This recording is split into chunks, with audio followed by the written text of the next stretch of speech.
And we are live. I'm Bonnie Wagner Stafford of Ingenium Books, coming to you from the sailboat whose name is also Ingenium, in Bahia San Carlos in Mexico. We've left the house. We're living back on the water, which is fantastic. It's a little warm here, but with me today is author C.A. Gibbs. Charlotte, hi. Hi, good morning. Good morning, and thanks for joining us. Morning now, as we're doing this live, of course, but many. Well, I guess it's morning here, right? Yes, and here too, but it'll be, it's Eastern. In Eastern time, it's afternoon already. But the point is, we're live now. People will be watching this on replay as well. But we're here today, first of all, to say congratulations on the launch of your first book, The Picture Wall. Yes, thank you. Pretty exciting. And I thought that there were a few things in your journey that could be of interest, with some learnings for other people who either are in the process of writing their memoir, or one of their memoirs, or those thinking about it. So the first thing I'm going to do, though, is I'm going to grab this link, and I'm posting a link to the C.A. Gibbs author page on the Ingenium Books website, so that you can read all about Charlotte and the book as we're chatting. And I'll have a couple of other links to post shortly in a moment too. If you wanted to actually get the book, you can get it from that page on C.A. Gibbs. But the other thing, and the one that we're going to focus our discussion on today, for the most part, as soon as we have a description of the book, which I'll get to in a second. I have difficulty multitasking. I used to think I was a good multitasker, and then, that myth was debunked. Anyway, what I just posted is the link to a blog that you wrote for us, which is about your belief about yourself and the thing that really shifted through the process of writing and publishing a book. So I said, we're going to get to that. First, let's talk about The Picture Wall. Tell us, of course, I know what it's about, but tell us what it's about, Charlotte. Well, it's my memoir. It started as, the experience I had in life where my oldest child came out as transgender 4 years ago today. And today is the anniversary of that. And as a mother, that was a hugely traumatic event in my life. Well, for us as parents, actually, it was a very traumatic event. It's kind of interesting to think about that now, because it doesn't even register as being anything different or other. But at the time, it was an absolutely life-changing, at the time, I felt like shattering event. And the first year, I felt so alone in my experience, like no one else in the world could possibly understand what it was and why I was going through these feelings. And as I began to emerge out of that, I realized other parents are going through this, and they need to hear they're not alone. We need to share. We need to form some kind of community around this.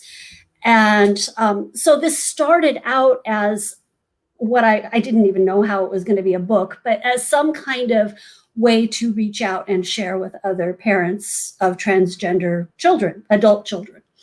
I guess I need to clarify that. My child was 20 when they came out. Right. And I just want to interject and get you to expand on something, because I think this is important. So your eldest child came out as transgender, and that was traumatic for you as a mother, and for you and your husband as parents. Can you tell us just a little bit about what was traumatic about that? Oh, yeah, and you can read the book to get into depth. But I always name it as being, first was loss. I lost my son. And I still won't say I didn't. I mean, I had a son for 20 years. And now that son was saying, I'm not your son, I'm a woman. And that shift and now it's like, okay, yeah, I get it. It became my daughter. Later went on to become what's called non-binary. So now you're my child. Yeah. But that the loss of my son was really hard, and I had to grieve. So there was loss and grief. And as with any kind of grief in life, it took a lot of time, and it was a whole process of going through a lot of emotions. Who I lost. Who were you? Were you always? I thought I knew you, and now I'm discovering there was this whole other person inside you. And what was real? That was a really big question I dealt with for quite a while. I had to deal with my faith and my church's teachings and reconciling with that. Do I still want to align with the church that doesn't accept this child that they accepted from birth? There was a lot of that. So a lot of loss, grief. There was a lot of fear about this life that my child was going to now face. There's a lot of discrimination. There's just a lot of things that make them more vulnerable. So that was really where I started, was talking about that experience. Mm-hmm. We can go into it now, but how it grew. Do you want to do that now, or did I was just going to say my next question. So you started out feeling alone in that first year, then realizing that maybe by sharing your experience, you might help other people who might find themselves in a similar situation. Yeah. So how did you get from there to where we are? To where it is now? Because it's a very different looking piece of work now than where it started. Yeah. I started out just by taking what those feelings I just named: fear, loss, grief, and there were a few others, but I just opened documents on my Word and just put those titles on each one. Yeah. And just began the process of pouring my heart out. What is it I wanted to say about the loss? What is it I wanted to say about what am I afraid of? What's keeping me awake at night? And just poured my heart out. And that was really a very cathartic piece for me, just getting it all out there. And then from there, I got it finished, and I knew I wanted it to be a book, but I sure didn't see a book in it. I saw a series of essays. Yeah. And I was really lost. And so that's when I reached out, and it's kind of a serendipity thing how I found you again. And that was really I think that was really I want to say a climactic point in the whole story of writing the story, was you asked a series of very, very poignant questions about my story to get a feel for what was it? What is the story in here? What is it? What are you saying? What's underneath this? What are your motivations? What happened? And you took all that, and then you came back to me in a meeting and said, oh, you haven't even touched on the whole story. There's a much, much bigger story here than this just 1 year of your life. And I had totally seen it as 1 year of my life. This is how I got from not being able to get out of bed to now I'm ready to share with the world. And you were like, no, you have a much bigger story. And found inside that, there's this whole story of being mother to this child from even before they were born. Right. And that this was a story of motherhood, not just being mother to a transgender child. And once you said that, the light just came on with it. I don't, there's so many metaphors to probably come up with for it, but it was this huge aha moment of, oh my gosh, you're right. And we do have a very unique story, and I think it has a lot of potential. That's what I felt like at the time. And then we sat down and banged out an outline, and I would say it probably took less than half an hour. I mean, it went that fast. Between the two of us, we could see, and it became what was really the skeletal outline of the story. And from there, it was just filling it in and then learning how to do more writing techniques that I didn't know. Yeah. So, yeah. lots of back and forth. Well, I mean, I know the story very well. I probably know it almost as well as you do. Yeah.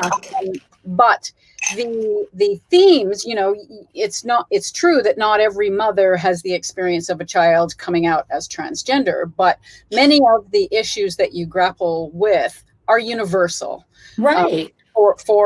For parents, you know, letting your children live their own lives, not making decisions for them, not believing that how they choose to live their lives has anything to do with how we are perceived or how we live our lives. That's that real separation, and really letting the kids go. Our adult kids go. So I think that's a universal kind of a theme. The unconditional love. I mean, being challenged with that, you know, what does unconditional love really look like, feel like, and what does it mean? And, you know, not that I have all the answers now, but I certainly feel like I've emerged in a more grounded place on that question.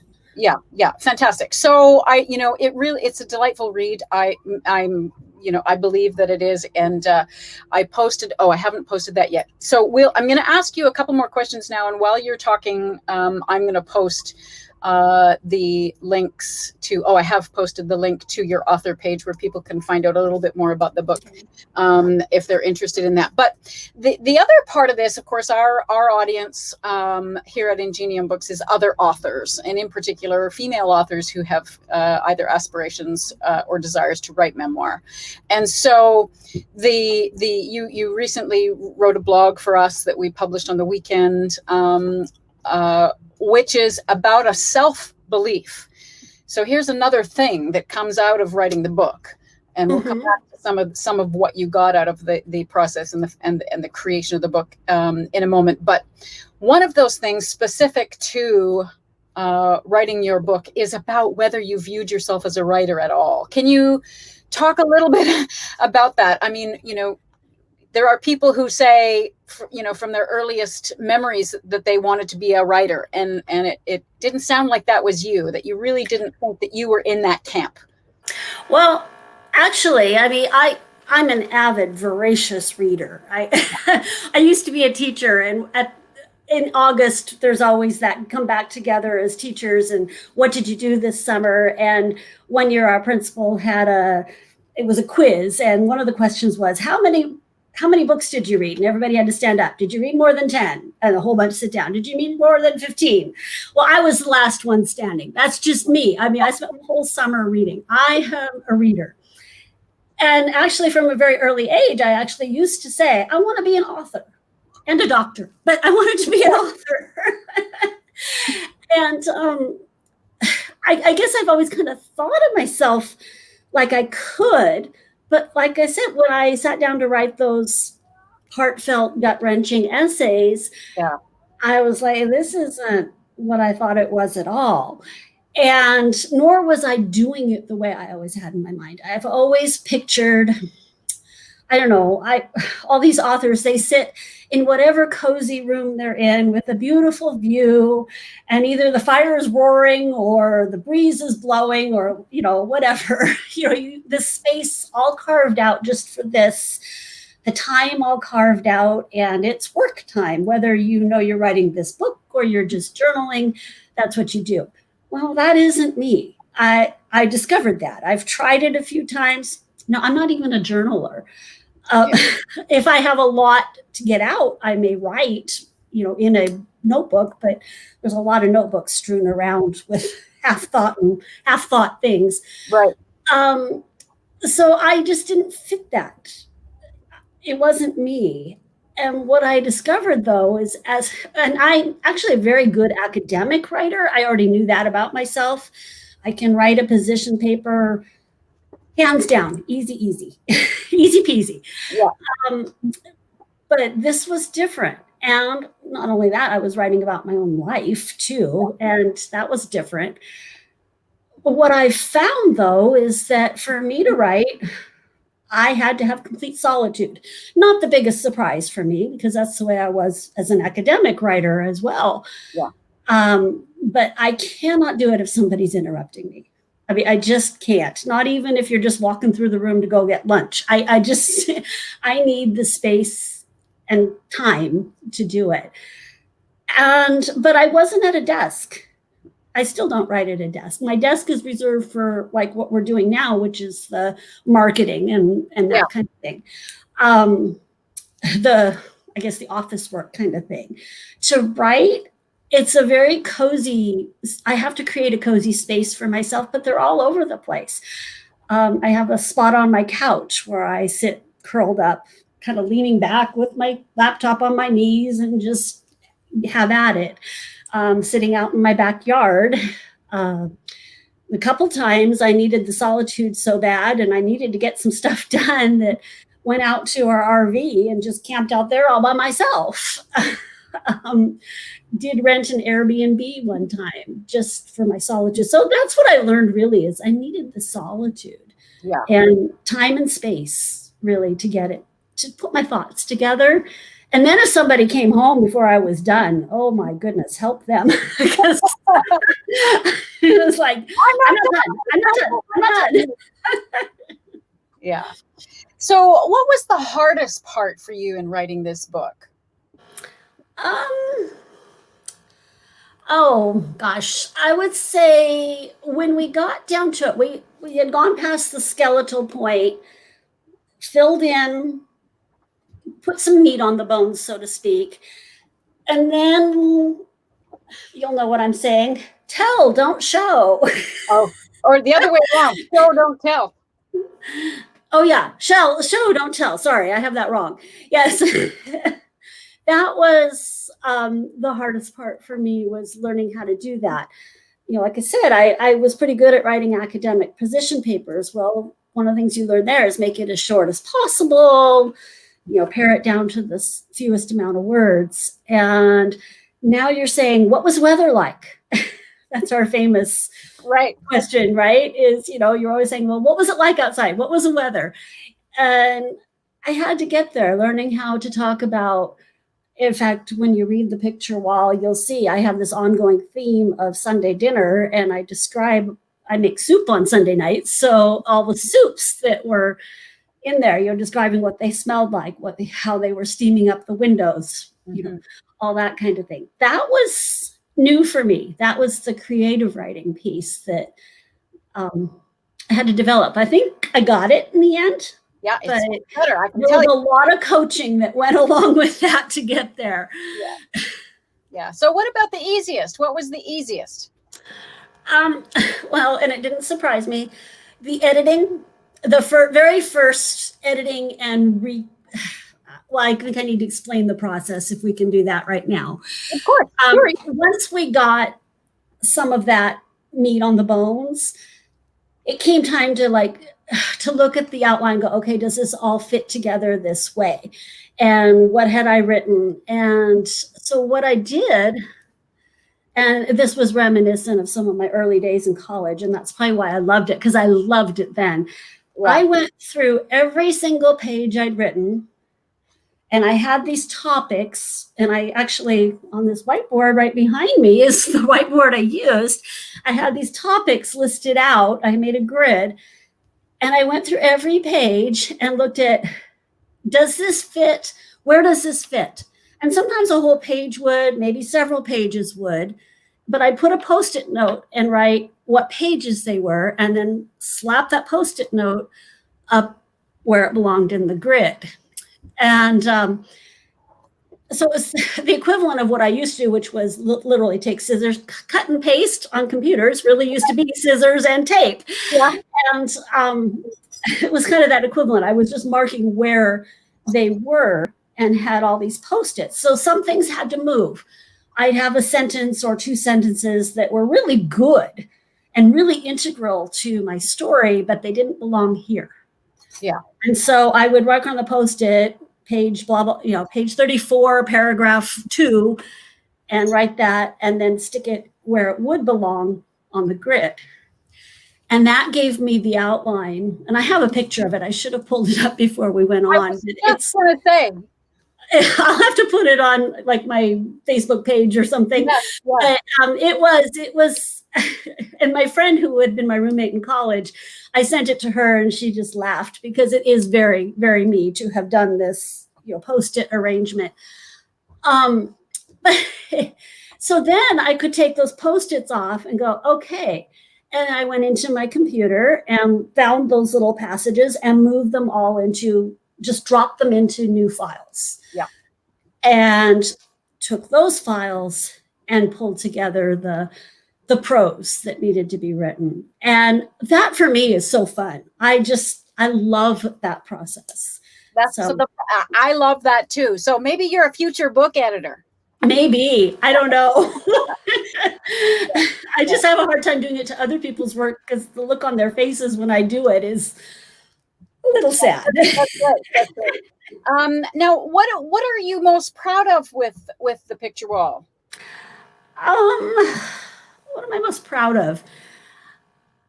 Well, I mean, just flat out, I mean, this is a personal, selfish thing, but I'm proud I've written a book and I don't actually have a physical copy yet. It's in the mail and I know, and I cannot wait to actually hold a book that I have written. And I am proud that already, and it's just been out to a few advanced readers so far, but already I've gotten some feedback about, thank you for writing that. That is really helpful. Or that's really going to help my husband whose child is, or I really think this will help my friend.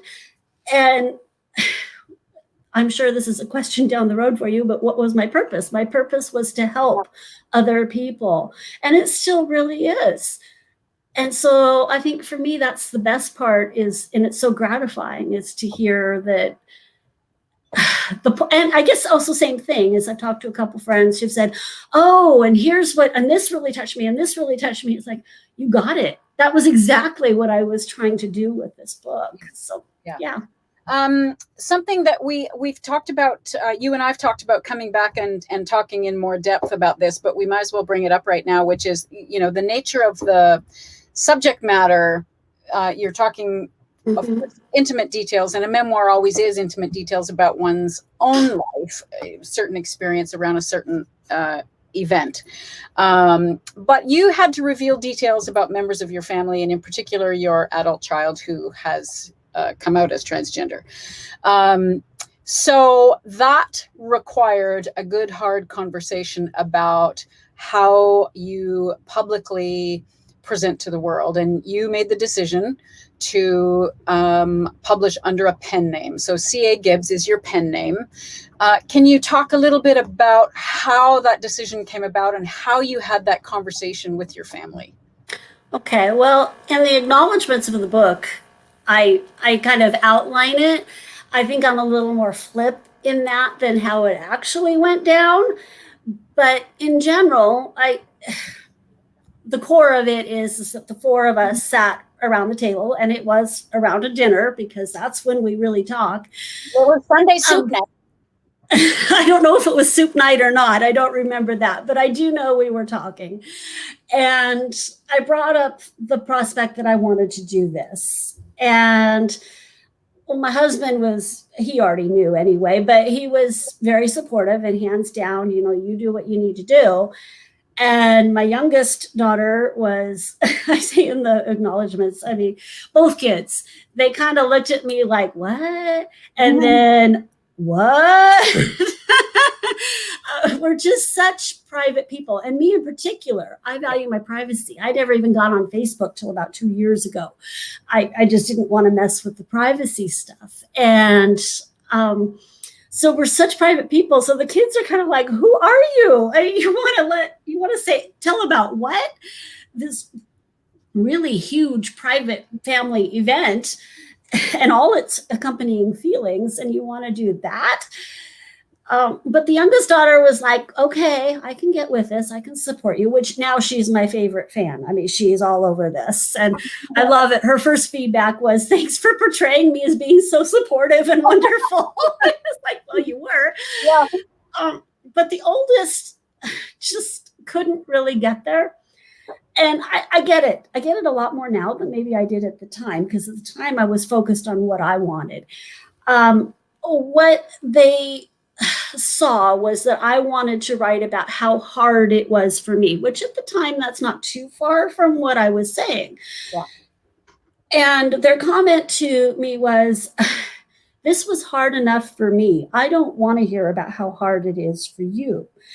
Right. And yeah, okay, that's fair. You don't have to read it, I guess. But I did need their blessing of sorts, or permission to do it. This is about you. Yeah. Finally, they got to a point where, okay, but if you don't use our real names. I'm like, okay, I can go with that. And so then I brought it to you and to the rest of the team, and there was a lot of conversation around that. It's not necessarily easy to publish under your pen name, but that was the condition. Really, it was basically their condition that go ahead and do it, but it needs to be someone else. And we do live in a small town, and it doesn't take a whole lot to figure out what town and then who is it. And it became, for me too, as a mom, because this is so intensely personal, and because LGBTQ issues can be so volatile, yeah, it is a layer of us feeling like we need some kind of veil between who we are and who the Gibbs family is, I guess. So, you totally could figure out who we were. There's no, I'm sure you could. I would like to think most people don't care enough to worry about that. Yeah, it's stories, it's the experience, it's what you learned along the way that brings the value, not figuring out what's right. true. And it didn't end up being a story about how hard it was for me. At least I don't feel like it came out that way. It really, for me, I see it as a love story. It's my love story about raising this incredible kid who's had incredibly adverse circumstances. So, right. Yeah, and that's what I was going to say, is that remembering where we were at the beginning of the journey, that really, part of our work together was making the shift between it being about what your child said, did, decided, that had an impact on you, to fully owning your own experience and telling the story from your own experience. So your transgender child certainly plays a key role in the book, but it's not their story, it's your story. It's my story about being their mother. Right. Yeah. And anybody out there who is writing a memoir, that is a key takeaway, I think, that first of all, it's not don't put your rose-colored glasses on and paint a lovely picture about how wonderful everything was, because nobody's real life is that way, and readers can't. And it's not very interesting to read that. Exactly. And to own what your own experience is, the good, the bad, and the ugly. And it's not about retribution. It's not about blaming. It's not about shaming. It's not about any of that. It's not about any other people. It's about you, your own experience, and the journey that you went on. Right. So. Right. The other thing, and one of the things I learned from you, and I mean, I think you probably had to say it 20 times before it actually sunk in. But because I know there were plenty of times I'm like, but that's how it really happened, Bonnie. That's how it really happened. And you're telling me, well, let's massage this story a little. And but I'm like, but no, this is how it really happened, what you read. And you're like, and I guess I learned that it's about, what do you want the story to tell? What is the story? So, yeah. Yeah, it's what the story is, and it's making sure that the writing of the story clearly takes the correct perspective. Not perspective, right. That's the wrong word, but takes the right position. And well, and I guess an example of that would be, there's one entry where I put in a journal entry. Well, that journal entry was about 3 times as long as what ended up in the book. Right. Yeah. And I was like, but that's what I really wrote, honey. But that's what I really wrote. Well, we only needed that section to convey what I was trying to convey. Yeah. Does that mean Yvonne's on here? Yeah, Yvonne's watching, and she just posted a comment, and Yvonne's another one of Ingenium Books' fabulous authors. Yes, she is. She read and provided a review.